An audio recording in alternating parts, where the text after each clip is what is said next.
In Montauk, New York, Maddie rushes out of her house when she sees her ex Gary use his tow truck to take away her car.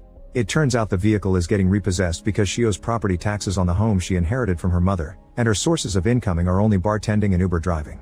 Without the car, there are even fewer chances of paying that debt. Gary is mad at Maddie because she ghosted him, but Maddie still tries to flirt with him and says she's been thinking about him all this time. At first Gary seems to believe her, but then Maddie's late-night guest comes out of the house too. Maddie tries to pretend he's a cousin, but the guy begins getting affectionate, so Gary leaves with the car. Now Maddie has no choice but to rollerblade to work. On her way there, she sees Gary's tow truck parked nearby while Gary is inside a store getting food. She immediately uses the chance to unfasten her car from the truck and tries to drive away, but she forgets about the extra hook and now she's stuck there for Gary to see. When he comes out, he lifts the hook and calls the police. Moments later, Maddie is bailed out by a friend and rushes to work. At the bar, a guy tries to ask for a drink minutes before they're properly open, so Maddie ends up arguing with him to the point where the manager scolds her and sends her to do something else. While folding napkins, Maddie rants about her situation to her pregnant friend Sarah and her husband Jim. At that moment, Sarah finds an unusual Craigslist post. Two helicopter parents are looking for a woman in her early 20s to date their introverted 19-year-old son for the whole summer, and the payment would be a Buick Regal car. Maddie decides to apply even if she's older. The next day, Maddie rollerblades to the family's house, which takes extra effort because she has to make her way up an elevated road and a set of stairs. The Beckers ask some basic questions, and when they learn that Maddie is 32, they hesitate to hire her. However, Maddie quickly makes up a speech, saying that if the ad was still up is because all the other young girls failed them. So what they need is someone mature enough that will help their son gain experience in dating and guide him to become a proper man. The Beckers like the idea and explain the situation. Their son Percy is a 19-year-old introvert, the socially shy kind that doesn't talk to anyone unless it's online. He doesn't drink, doesn't smoke, and doesn't go to parties. The parents are worried that he is missing out on the teenage experience, and they want him to have fun, learn how to date, and build up his confidence before he goes off to Princeton. Maddie gets the job, but before she leaves the parents tell her that Percy mustn't know the truth. She must keep it natural to make him feel better about himself. After borrowing Jim's old van, Maddie puts on a seductive dress and shows up at the animal shelter Percy volunteers at, where she specifically asks for his help while she pretends she wants to adopt a dog. Percy shows her a dog named Milo while Maddie keeps flirting and throwing lots of innuendo to no avail. Then they go to the office to fill out her application and Maddie has to drag a small couch to the desk to keep on flirting, but the couch is too low and she doesn't cause a good impression. She keeps on flirting while Percy asks her questions, which makes him uncomfortable. He decides to end the interview quickly, but Maddie needs an excuse to keep on talking to him and offers him a ride home because she knows his address. When Percy wonders how she knows that, Maddie saves her mistake by saying it's on his bag. At that moment Percy's co-worker Crispin comes to see what's going on, and Percy takes the chance to say he's leaving early. Maddie follows him outside and finds him grabbing his bicycle, so she offers to give him a ride again and puts the bicycle in the back of the van to prove he can't say no. Once they're on the road, Maddie tries her best to carry on a proper conversation and makes a joke about Percy being her hostage. Between this and the creepy things in the back of the van, Percy is getting a little scared. When Maddie takes a different route, Percy tries to ask for help with his phone but Maddie takes it from him.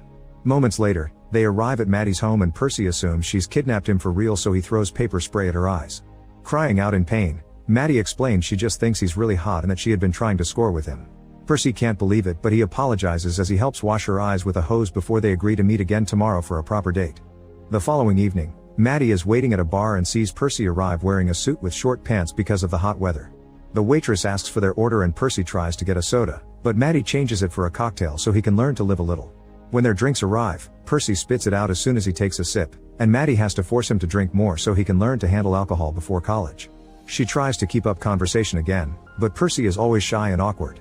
Suddenly they're uninterrupted by one of Maddie's ex-boyfriends, who brags about being married now and mocks Maddie for ghosting him. However, Maddie insults him with some good burns until he leaves. Afterward, Maddie and Percy go for a walk on the beach. Maddie asks Percy to go skinny dipping with him, but Percy refuses and an argument ensues. To distract him, Maddie starts undressing slowly to let him take a good look before she jumps into the water. Not wanting to be left behind, Percy soon joins her, and Maddie wraps her arms around him to try to get him in the mood. Suddenly a group of drunk teenagers appear on the beach and make fun of them before stealing their clothes. Maddie yells at them, and when the teens don't listen, she comes out of the water naked to throw sand at their faces and start beating them up. The teens defend themselves and Maddie gets kicked in her delicate area but she recovers quickly and body slams a guy, scaring the group into leaving. Then Maddie goes back to Percy, but he disapproves of Maddie's use of violence, which angers Maddie as she points out that it was self-defense and that Percy needs to learn how to stand up for himself. She also tries to get busy with him, but Percy explains he can't do it with strangers. He needs to have a connection first, especially for his first time. Annoyed and frustrated, Maddie leaves the water and dresses up before getting in the car, bringing Percy's things with her. A naked Percy follows her and demands to have his clothes and phone back, but Maddie only gives him his clothes before starting to back off. Desperate, a naked Percy jumps on the hood of her car and keeps asking for his phone, but Maddie doesn't care and begins driving with Percy still on the hood. When they make it to the road, their shenanigans get the attention of the cops, and Maddie worries about potentially losing her license. In order to lose the police, she dangerously drives past the incoming train. Afterward, the duo goes to Maddie's house, where she begins a dance for Percy. When Maddie asks Percy to hit her rear, he doesn't know how and ends up kicking her. Next, Maddie tries to dance on his lap, but Percy complains about the weight on his thigh, so Maddie switches their positions, moving him like a baby on her lap instead. Then Maddie asks again if he wants to get down to business, and when Percy begins explaining he wants to but he's too nervous because of his lack of experience, he suddenly begins feeling itchy. Maddie raises his shirt and discovers he's got a rash caused by his anxiety, but she doesn't judge. She immediately grabs some cream and helps him out. Feeling comforted, Percy opens up about how he dislikes being socially awkward because he's never made friends unless it's online or his former nanny. Maddie returns the favor and tells him how she's lived in this house her whole life to take care of her sick mom. Her dad wasn't around because he had a family in the city and her mother had only been a fling. After sharing such a sweet moment, they agree to start dating before getting intimate. The next few days, Maddie and Percy begin spending lots of time together. They walk Milo and other dogs from the shelter, play laser tag, and win lots of things at the arcade, where they tease a kid until they get kicked out. They have lots of fun together, and Percy starts becoming more comfortable around Maddie. At the arcade, he spent his tickets on a beer hat for her and also gets a finger trap that he tricks her into using with him. Maddie freaks out, but Percy is patient and teaches him how to get out of it. They start chatting and they learn more about each other, like the fact neither of them went to their proms. Maddie also tells him that she once wrote to her dad to ask why he wouldn't visit her, but the letter returned unopened. Having this vulnerable moment allows Percy to gather courage and finally kiss Maddie. Afterward, they go for a walk and bump into Percy's former nanny Jody, who turns out to be a middle-aged guy. Jody notices they want a frisbee at the arcade and throws it for Percy to go pick it up. Once Percy is far from them, Jody asks what Maddie's intentions are with Percy, accusing her of wanting the family's money. Maddie says she only wants to date Percy and shuts Jody up by implying he wants the same thing. When Percy returns, Jody and Maddie just pretend to get along for his sake. Sometime later, Maddie hears someone ring the bell at her house and finds a man she doesn't recognize. It turns out they went to school together, and the guy acts as if they were super close, but Maddie barely remembers him. Soon the truth comes out, the guy is there for the house, but Maddie still refuses to give it up and kicks the guy out, ignoring his legal threats. Later that night, Percy picks Maddie up in a limousine so they could go to a fancy dinner they've planned as a way to have their own prom. In the car, they even exchange flowers. Once they make it to the restaurant, they have a good time chatting and laughing. Percy shares that he didn't want anyone at school to notice him because if they didn't notice him, then they couldn't make fun of him, so Maddie comforts him by saying that they should see how great he really is. Then Maddie notices a piano and convinces a very nervous Percy to play it. He turns out to be quite good and he signs along to his playing, choosing She's a Man-Eater by Hall & Oates as a tribute to Maddie. The people in the restaurant love it and everyone claps while he returns to the table, where Maddie can't stop telling him how talented he is. Their chat is suddenly interrupted by Natalie, a family acquaintance that will also attend Princeton. Natalie and Percy start chatting very casually and Maddie immediately gets jealous, often trying to get Natalie to leave. It doesn't work and Natalie invites Percy to a party for future Princeton students. Maddie tries to say no, but Percy tells her he'll keep it in mind. After Natalie leaves, Percy brings up the subject of his college plans and how they could see each other on the weekends, but Maddie explains she doesn't do long distance. For her, this is a summer fling that will end when Percy leaves. Hurt, Percy storms out and Maddie immediately follows him into the limousine, but they awkwardly sit very far from each other and Percy begins getting drunk, which is a first for him. Suddenly Maddie notices they're going in a weird direction and Percy explains they're going to Natalie's party. It was Maddie who told him to hang out with school friends more, so if she doesn't want to attend, she shouldn't come. The limousine stops and Percy rushes into the party, dropping his flower in the way. After some hesitation, Maddie follows him inside only to lose him in the crowd. Maddie starts asking around for Percy, but all the youngsters judge her for being a grown woman trying to fit in with the teens and whenever she responds rudely, they threaten with recording her for social media. Eventually 2 girls inform her that Percy went to a room with Natalie. Worried that Percy may be having his first time with someone else, Maddie rushes upstairs and begins checking every room, getting disappointed that the new generation wasn't doing the dirty. At last she finds a locked room and since nobody answers when she knocks, she runs and throws her full body against the door to break it down. Natalie and Percy are together and half undressed, but Natalie swears that nothing happened because Percy is drunk. He also confesses he took something. Maddie immediately takes Percy to the bathroom and forces him to throw up everything, but it turns out he only took medicine for his hangover, not anything illegal. At that moment the party host arrives with his parents, who begin arguing with Maddie because she's an adult in a teen party. Percy won't let anyone insult Maddie and tries to punch the father, but the guy dodges and he ends up punching Maddie on the neck instead. The couple leaves the party, and in the limo, Percy lies his head on Maddie's lap so she can comfort him while he apologizes for accidentally hitting her.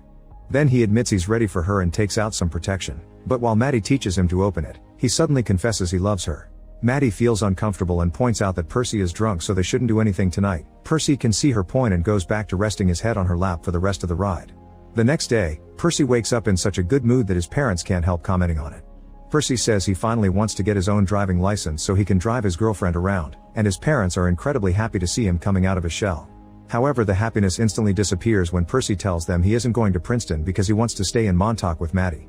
The Beckers tell Percy to wait for them in the car, and once he's gone, they call Maddie, who informs them that she wants to cancel the deal because Percy is getting too attached. The parents agree and tell her that she still gets the car because she did bring Percy out of his shell, but the last thing she needs to do before breaking up is to convince him to go to Princeton. While Maddie accepts, Percy is fooling around with the technology in the car and accidentally connects to the phone, which causes him to hear the last bit of the conversation, and his heart breaks by learning Maddie had only been paid to be with him. After thinking about it, Percy invites Maddie to lunch without his parents' knowledge, and the Beckers are shocked when Maddie shows up at their door. During the meal, Percy tries to make his parents and Maddie have a conversation, pushing for questions that will reveal their secret, but Maddie and the Beckers try their best to play along. Suddenly Percy gets a call and goes outside to meet with Crispin, who helps him destroy the Buick. It's a very sturdy car though, and not even hitting it with a rock works, so Percy drives it into the forest to crash it against a tree. Then the tree falls on top of the car, finishing the job. When he returns to the house, Percy goes straight to his room, so Maddie follows him to check on him. Percy tries to kiss her, but Maddie rejects him with the excuse his parents could hear them, so instead he tries to get the truth out of her. Maddie continues to lie, and to distract him from the subject, she agrees to get frisky with him, only for Percy to be done in seconds. Afterward, Percy admits he knows about Maddie's deal with his parents. Maddie apologizes and says it was real for her, but when he ignores her pleas, Maddie gets angry. She points out he'll never understand what poor people have to do to survive, but Percy responds by saying she's wasting her life in that house waiting for her dad to apologize, causing her to leave very upset. Sometime later, Percy confronts his parents and asks them to stop doing everything for him and to let him fail or succeed on his own. The breakup is hard on him though, and he goes back to being an introvert that stays in his room playing video games. Meanwhile, Maddie still receives the damaged car, which she begins using for her Uber driving job. Clients are often wary when they see her arrive, but she forces them into the car anyway. By working hard in the bar and driving, Maddie eventually saves enough money to pay her debts. She goes out to celebrate with Sarah and Jim, who have big news: they are moving to Florida because they can't afford to buy their own place in Montauk. Maddie is shocked that they're leaving, but Sarah tells her that she's even more shocked that Maddie is staying despite how unhappy she seems to be here. To prove she's actually doing well, Maddie takes a guy home, but she suddenly finds herself trying to know him better instead of getting frisky with him because she wants a connection. The guy finds Percy's finger trap and tricks Maddie into using it, but instead of his finger, he uses his banana, so Maddie kicks him out. The next morning, Maddie finds the letter and realizes that she needs to move on. She burns the letter, fixes the car, apologizes to Gary with a hug, and then decides to sell her house, but with a catch. She also wants to apologize to Percy, but he won't answer her messages, so Maddie begins looking for him everywhere. Jody and Crispin are mad at her and won't help her, but Percy's parents tell her he'll be at the Princeton mixer. Maddie goes there and apologizes as she explains their friendship was real, but when Percy ignores her and tries to leave, Maddie jumps on top of his car's hood. Taking inspiration from her past shenanigans, Percy begins driving around with Maddie still on the hood, hitting lots of things on the way and accidentally setting Maddie's jacket on fire. Panicking, Percy drives the vehicle into the sea to put out the flames and gets out of the car to help her. Maddie takes the chance to apologize to Percy, who cries as he forgives her. The duo stays on the beach and talks about their plans for the future. Percy is going to Princeton after all, and Maddie will be moving to California. Then they agree to stay friends. Sometime later, Maddie finally sells her house, but in a way that is going to Sarah and Jim so they don't have to move and can raise their child here. Percy says goodbye to his parents and leaves the house to find Maddie offering him a ride to Princeton on her way to California. She also reveals that she's adopted Milo, and the three of them get together in the car to start a new life. Make sure to subscribe and turn on notifications so you can watch more videos like this. Thanks for watching.